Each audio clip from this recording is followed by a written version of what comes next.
In the eastern region of Zimbabwe lies one of the world's richest diamond deposits. What should have been a blessing, a resource to transform Zimbabwe's economy, turned into one of Africa's greatest heists. Billions of dollars worth of diamonds were stolen, smuggled, and lost, while the people of Zimbabwe saw nothing. This is the story of the Marange diamond looting, a saga of greed, corruption, and a brutal crackdown that shook a nation. It was late 2006 when something extraordinary happened in Marange, a remote, arid region in Zimbabwe's eastern highlands. What began as a series of casual reports soon became a nationwide phenomenon. Some of the rocks littering these plains turned out to be diamonds. Villagers and small-scale miners uncovered vast diamond deposits beneath the dry earth. The news spread like wildfire, and within weeks, thousands of miners had swarmed in to stake their claim. The government had initially ignored the rush, dismissing it as an isolated incident. But when it became clear that the diamonds were of significant value, Zimbabwe's leadership had a change of heart. President Robert Mugabe's administration quickly realized the potential wealth of Marange. But rather than managing the diamonds through a transparent, regulated system, something far darker began to unfold. This rush for diamonds wasn't just about the economy. It reshaped the entire social landscape of Marange. As historian Matthew Rugua explains in his chapter in this book, Facets of Power, the sudden influx of wealth disrupted local communities. Local schools, which were once centers of learning, became secondary to the diamond frenzy. On the other hand, the parents, flush with quick cash, bought bicycles for their children, giving them unprecedented mobility. Unfortunately, this also gave them the means to abandon their education in favor of mining. Some teachers even formed mining syndicates with their students, further accelerating the collapse of the local education system. In 2008, the government's response turned brutal. Under the cover of Operation Hakudzokwe, which translates to no return, the Zimbabwean military was deployed to seize control of Marange's diamond fields.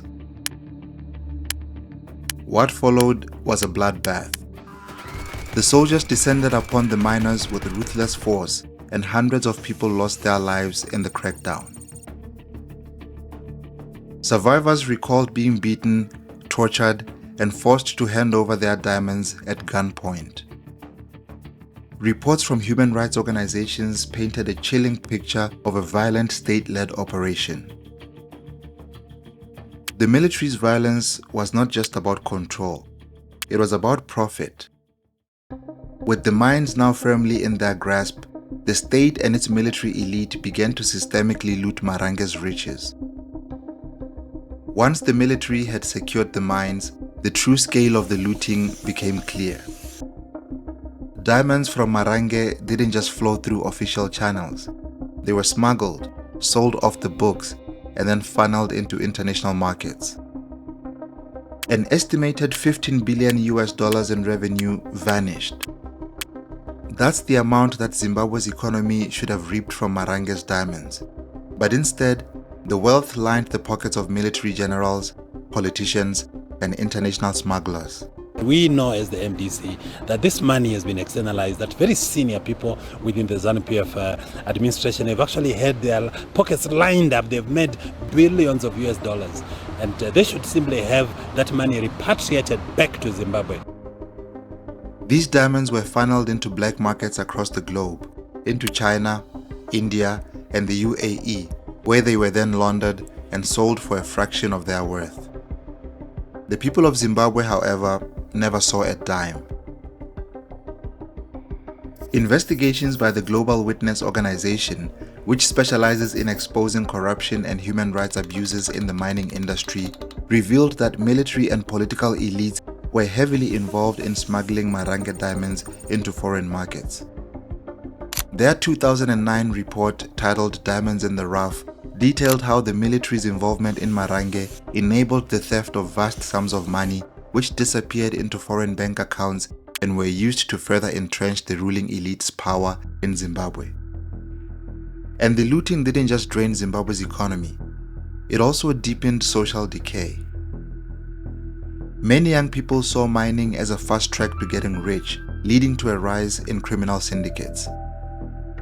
Local communities became divided between those who had access to the diamond trade and those who didn't, creating new social hierarchies based on illegal wealth. As the scale of the looting became evident, so did international outcry begin to grow.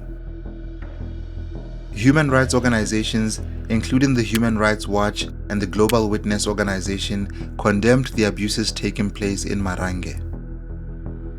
Yet, despite widespread condemnation, very little was done to halt the flow of Marange diamonds into the global markets. In 2009, the Kimberley Process Certification Scheme, which is the international body designed to prevent the trade of conflict diamonds, allowed Zimbabwe's diamonds to re-enter the market, despite the numerous reports of human rights violations. The Kimberley process basically failed to take decisive action. By 2011, Zimbabwe's diamonds were once again flooding the global markets, with little more than token sanctions from Western governments. We can sell our diamonds our own way anyway. Today, the Marange fields are a shadow of their former self. Once teeming with miners, the area is now a barren wasteland. The diamonds have been extracted, but the promises of prosperity remain unfulfilled.